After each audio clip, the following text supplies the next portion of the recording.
And up next this week is Hot Tub Time Machine, directed by Steve Pink, who is a longtime friend of John Cusack, which explains why he's in a movie called Hot Tub Time Machine. And it's about what you'd expect. It's about a group of friends that they've sort of fallen, they've sort of moved away from each other as they got older. But in high school, they were all close friends. And in 1986, they had gone to this ski resort. And it was like a pivotal moment in their lives. They always look back fondly upon it. And when one of their friends seemingly tries to kill himself by locking his Trans Am in a garage and listening to Styx really loud, they decide to go back. Both of which can be fatal. No? Yeah, so they decide to go back to the same ski resort and recapture some of that lost glory. And the hot tub outside of their room, it turns out, is a time machine, apparently controlled by Chevy Chase. They have to make sure they do everything the same so that they don't disrupt the space-time continuum, et cetera, et cetera.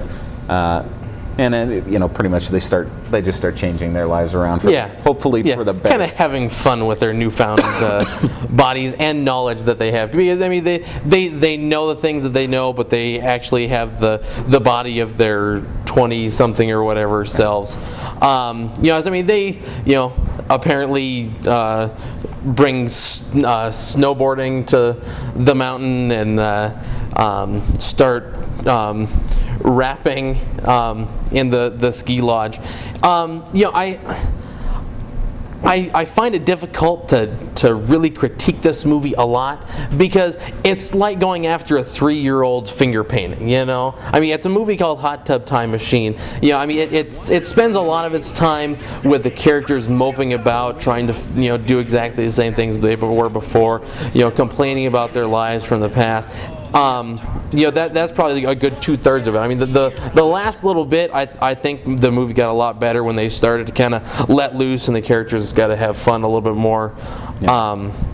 Well, and there's a lot of just like winking about the 80s, the Miami Vice T-shirts and stuff like that. Yeah, and that's the other thing is that, not a lot of people look back nostalgically at the 80s, I mean, it's not one of those, the good old days type of things that everybody looks back on. So I think it's got that going against it too. So yeah, and excuse me, the plot really doesn't have. I mean, really the jumping off point is this hot tub that can take you back in time, and then what's going on between time travel incidents is just a lot. It's really quite random. Yeah.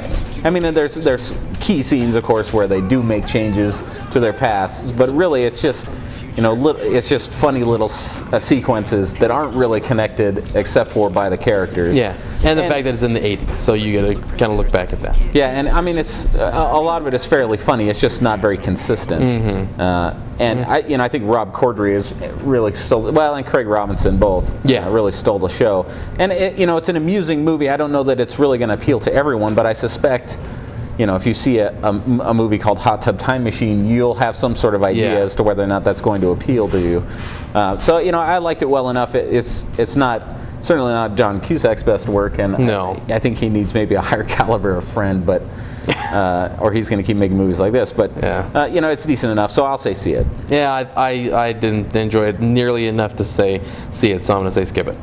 Yeah, we'll be right back.